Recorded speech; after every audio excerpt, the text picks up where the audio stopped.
Hi everybody, welcome to Right to the Top. I'm Adam. In today's video, I'm going to give you some more vocabulary to use in your academic writing, especially for the IELTS and TOEFL or any other English exam. And I'm going to look at 10 phrasal verbs that are academic level. Okay, so we're going to look at 10 phrasal verbs for academic writing, and these are the ones we're going to look at: turn out, map out, put forward, point out, phase in or phase out, adhere to, narrow down, bring about, factor in, turn down. Now, just for a quick review, what is a phrasal verb?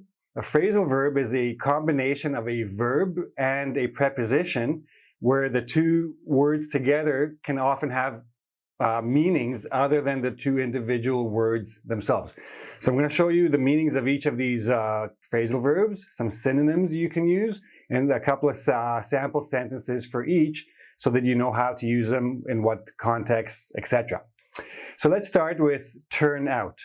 Turn out, sometimes turn out to be, basically means that the result is so. And usually it's unexpected. It's not the result that you expect it to happen. It's something else. So the meaning or another phrasal verb you can actually use is end up being.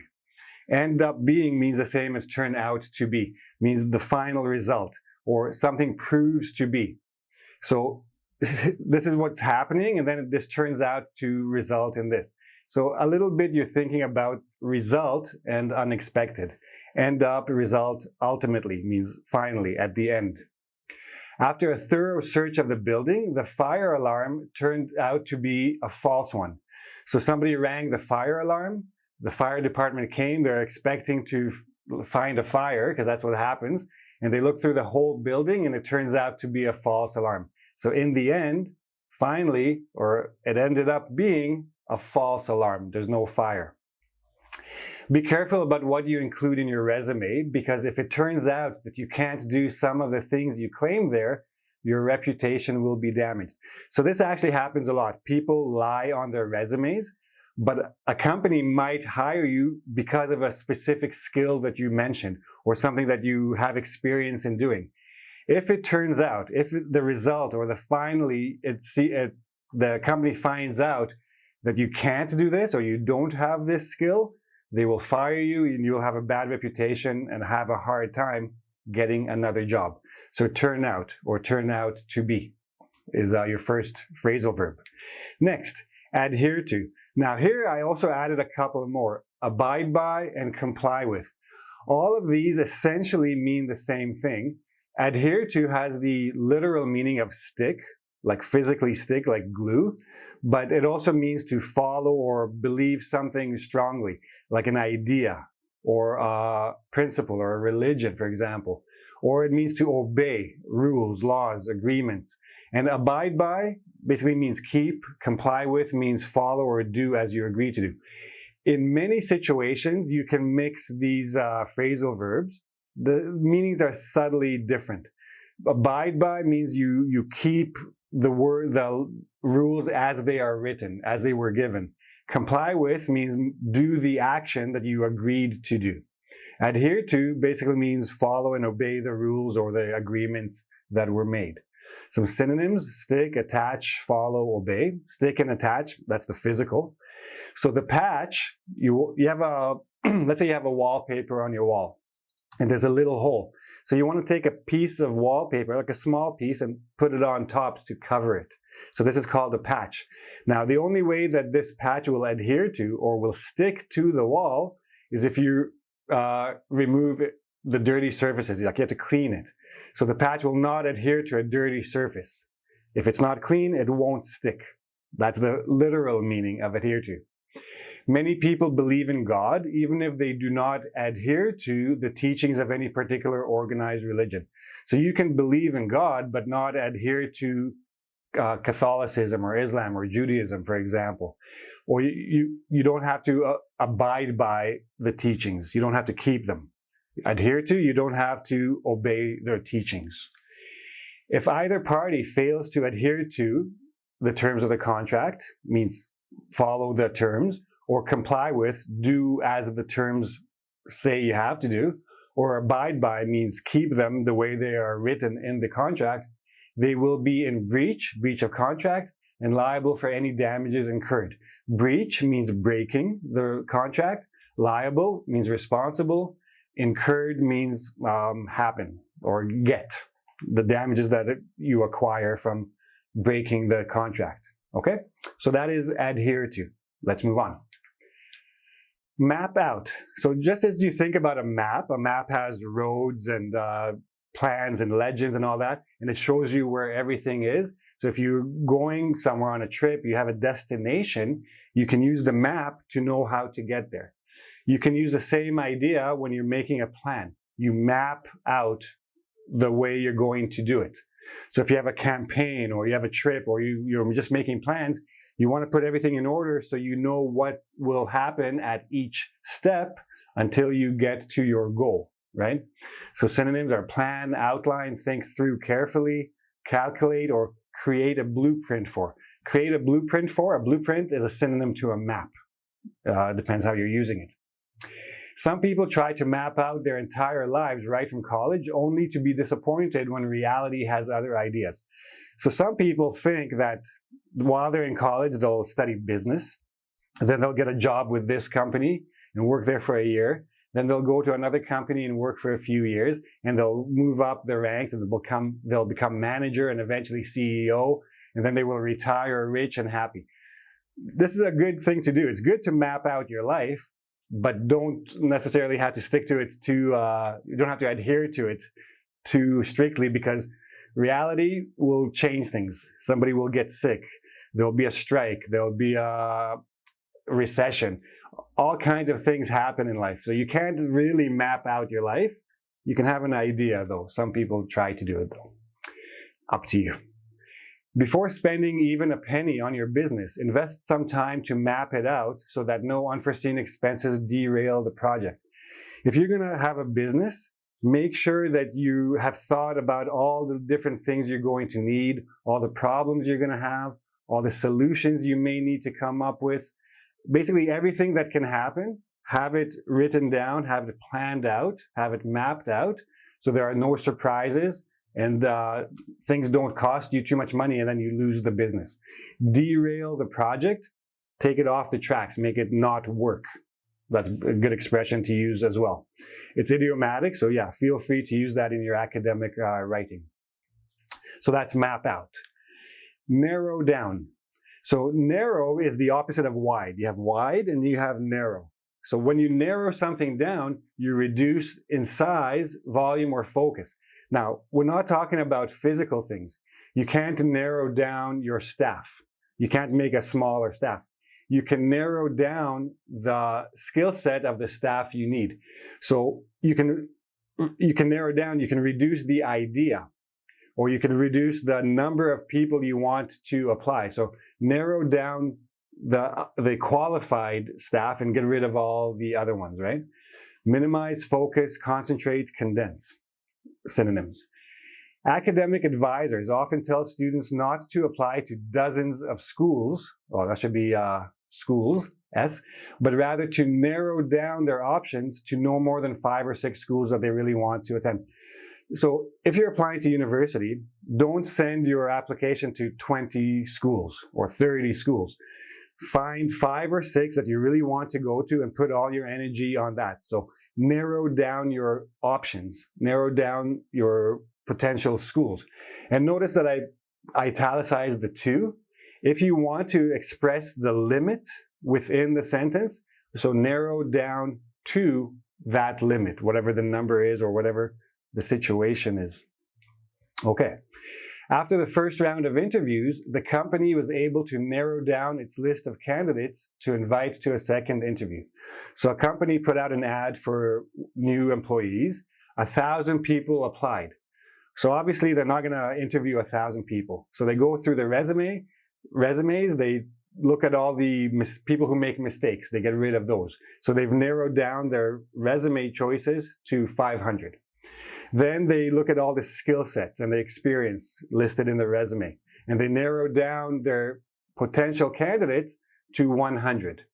Then they do a phone interview. Based on that, they narrow down their realistic candidates to 20, invite them in for a second interview, and hire the right people. Okay, so narrow down, focus something. Again, all of these very good for academic writing, and narrow down can be used in many contexts, so it's a good one to have. Next, put forward. Put forward, present, or offer for consideration, like an idea, an opinion, an argument.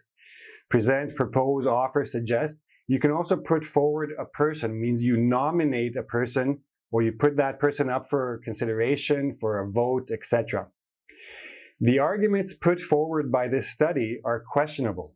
Means somebody put out a study, like a research study, but the arguments that this person presented are questionable because he didn't support it with the right type of analyses, for example. If you're writing an essay and the task for, again, IELTS or TOEFL, the task says some people believe that, you can say some people put forward the opinion or put forward the idea that. That's a good synonym to use for that. The outgoing CEO will put his deputy forward as a possible successor as she is ready to take over the job with a seamless transition. So I'm the CEO of a company. I'm retiring. I've had enough. I want my deputy, my second in charge, my second in command, to take over because she knows the business. She can take over very quickly. There's no training. There's no adjustment period. It is very seamless, very smooth transition. Okay? So that is put forward. Bring about. Bring about means cause something to happen. So cause, lead to, affect, generate, or make. So basically, you will create a result. And I'll show you that in a moment as well.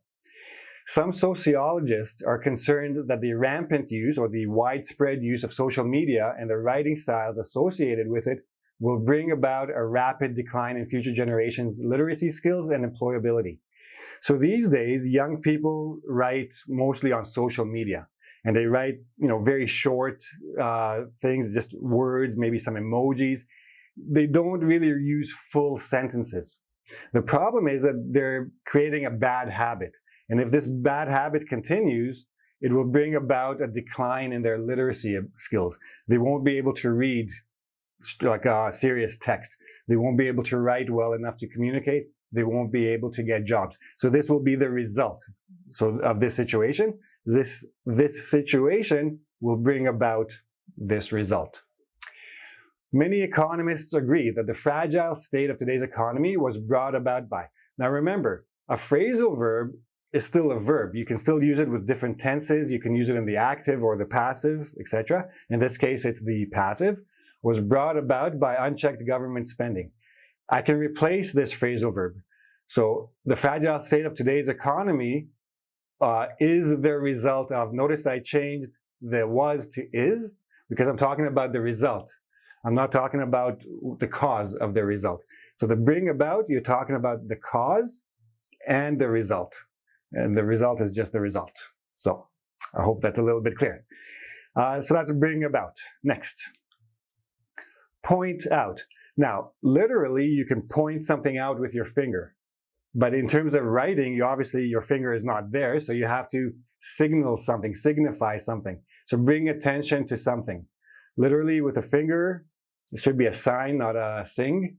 ID, say something, right? So you're identifying something, you're saying something about it. Synonyms indicate, mention, remind, bring up. So bring up is another good phrasal verb. It means raise. Raise for discussion or raise as an objection, etc. When a municipality changes road rules, they usually place signs in affected areas to point out these changes.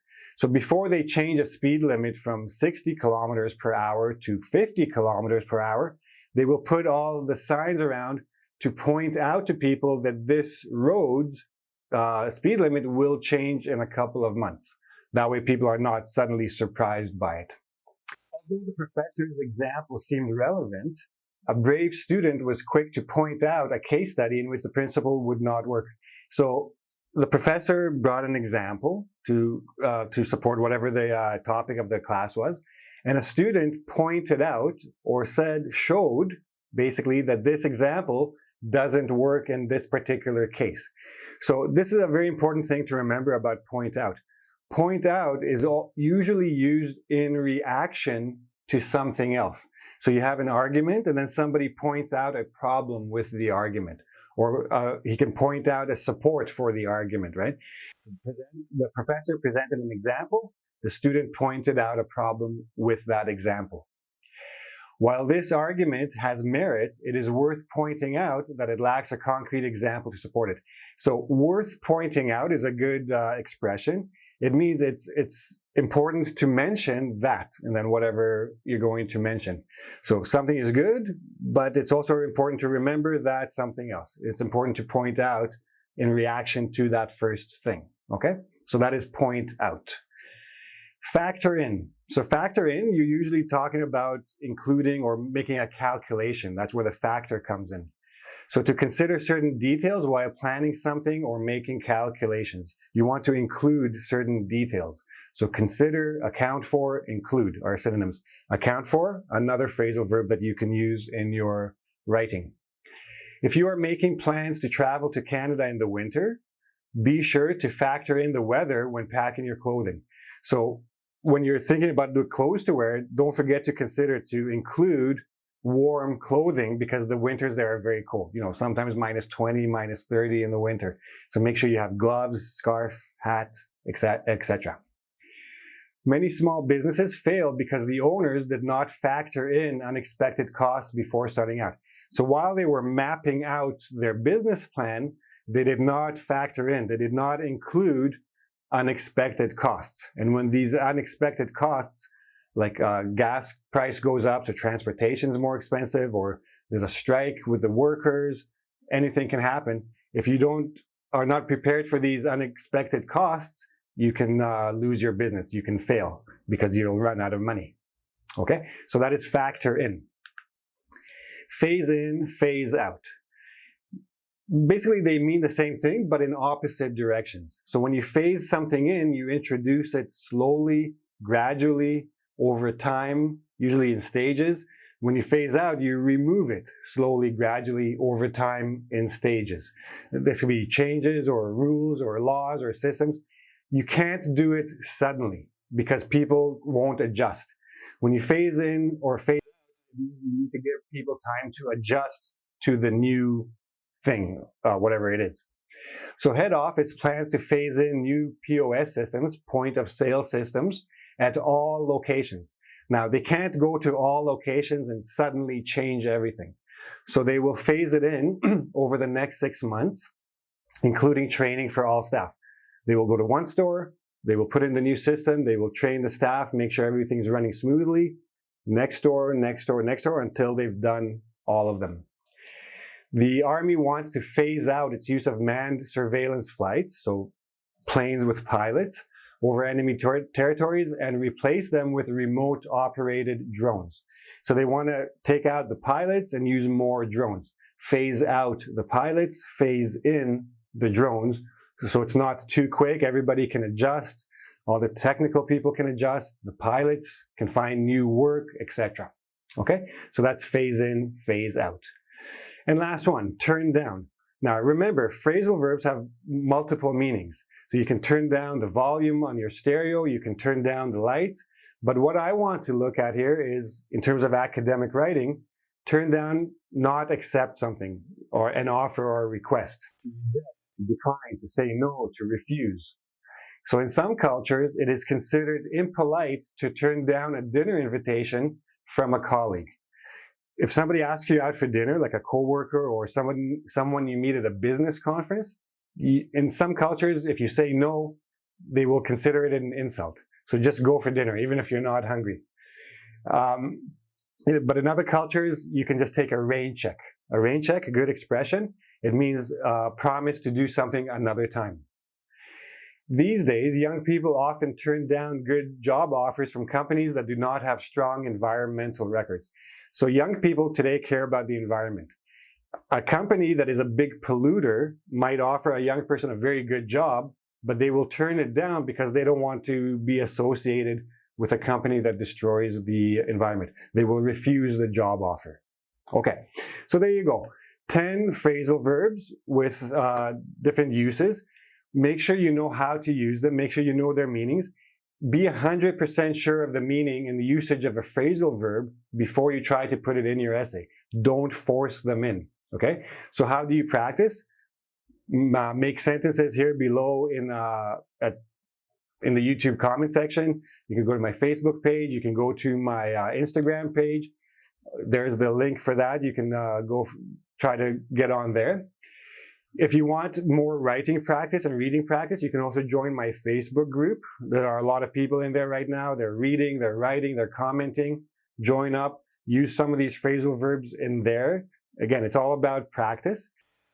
If you know me from Ingvid, this is another YouTube channel where I do more basic introductory English. I also sometimes do more advanced English.